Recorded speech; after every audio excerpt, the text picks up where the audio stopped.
प्लासी की लड़ाई में जितने लोग मैदान में लड़ रहे थे उससे ज्यादा लोग मैदान के बाहर खड़े होकर तमाशा देख रहे थे, लड़ाई का परिणाम सुनने की प्रतीक्षा कर रहे थे। देश के भाग्य का निर्णय होने जा रहा था, मगर उस निर्णय में सारा देश शामिल नहीं था। विदेश मंत्री के नाते मैं अफगानिस्तान गया था। आपको सुनकर ताज्जुब होगा, अफगानिस्तान के अपने मेजबानों से मैंने कहा मैं गजनी जाना चाहता हूं, गजनी। पहले वो मेरी बात उनकी समझ में नहीं आई, कहने लगे गजनी तो कोई टूरिस्ट स्पॉट नहीं है,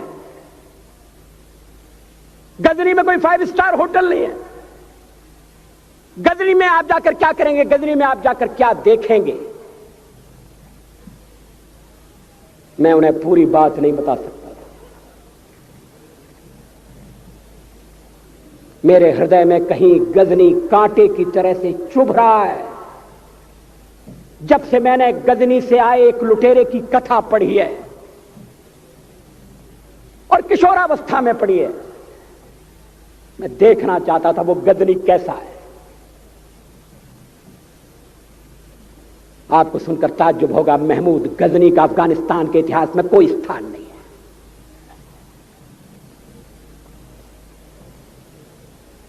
गजनी छोटी सी जगह है, छोटा सा गांव है।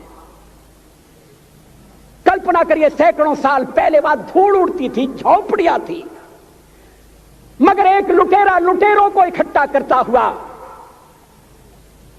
सोने की चिड़िया को लूटने के लिए चला आया। आपस की फूट से जो राजा है वो लड़ेगा, जो क्षत्रिय है वो लड़ेगा।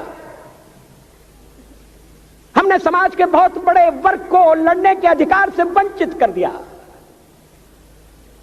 हमने उन्हें हथियार नहीं उठाने दिए। मार्शल नॉन मार्शल के आधार पर हमने समाज को बांट दिया। वो लुटेरा सोमनाथ के मंदिर तक चला गया।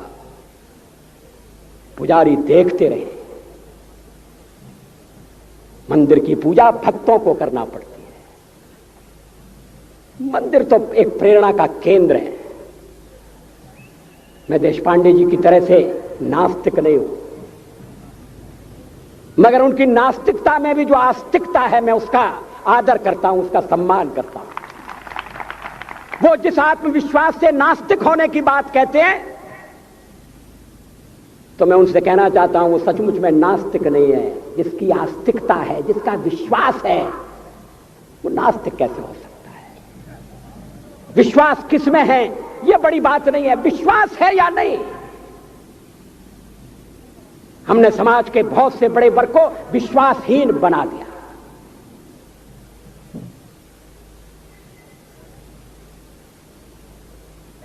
लोगों ने हथियार नहीं उठाए, वेद पढ़ने के दरवाजे बंद कर दिए। इसलिए हम पादाक्रांत हुए। अफगानिस्तान में मैंने एक बात और देखी। मुझे जिस होटल में ठहराया गया उसका नाम था कनिष्क। अफगानिस्तान एक मुस्लिम देश है। मुझे बड़ा ताज्जुब हुआ। मैंने कहा कनिष्क यहां कहां से आया? तो मेरे साथ अफगानिस्तान के विदेश मंत्री थे। मैंने कहा कनिष्क आपका कौन लगता है, कनिष्क से आपका क्या संबंध है?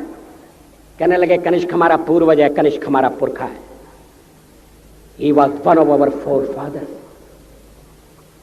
मैंने कहा तब तो हमारे आपके पुरखे एक हैं। अफगानिस्तान के लोगों ने उपासना पद्धति बदली है, संस्कृति नहीं बदली। आज के भारत के परिवेश में यह सुनने के बाद थोड़ा विचित्र लगता है। हमारे यहां तो धर्मांतरण के साथ राष्ट्रांतरण होता है, ऐसा दृश्य दिखाई देता है। पड़ोसी देशों में ऐसा नहीं हुआ। अभी राम जन्मभूमि का मामला चल रहा है। एक विदेशी आए, कहने लगे राम जन्मभूमि का क्या झगड़ा है? हमने कहा इस पर विवाद हो रहा है कि श्री राम कहां पैदा हुए थे, और जहां पैदा हुए थे वो स्थान उनके मंदिर के लिए प्रयुक्त किया जाए या न किया जाए। वो इंडोनेशिया से आई थी, वो मुसलमान है। कहने लगे हम तो समझते थे कि राम के लिए सारे भारत में आदर होगा, सम्मान होगा। हमने कहा ये आपने कैसे समझा? कहने लगे आप तो इंडोनेशिया आ चुके हैं, इंडोनेशिया में बहुत से लोगों ने इस्लाम स्वीकार कर लिया, मगर श्री राम को विस्मृत नहीं किया, श्री राम को भुलाया नहीं। इंडोनेशिया के बाली द्वीप में 1 महीने रामायण की लीला होती है। मैं उस समारोह में जा चुका हूं। उस समय भी विदेश मंत्री मेरे पास बैठे थे। मैंने कहा ये रामायण ये क्या हो रहा है? मैंने कहा एक्सीलेंसी ये मंच पर क्या हो रहा है? कहने लगे एक्सीलेंसी आपको पता होना चाहिए। हमने कहा मुझे तो पता है मगर मैं जानना चाहता हूं। कहने लगे ये रामायण है, ये राम है, ये लक्ष्मण है, ये सीता है। हमने कहा इनसे आपका क्या संबंध है? आप तो मुसलमान हैं। कहने लगे हमारा संबंध बहुत पुराना है, हमारा तब का संबंध है जब हम मुसलमान नहीं हुए थे।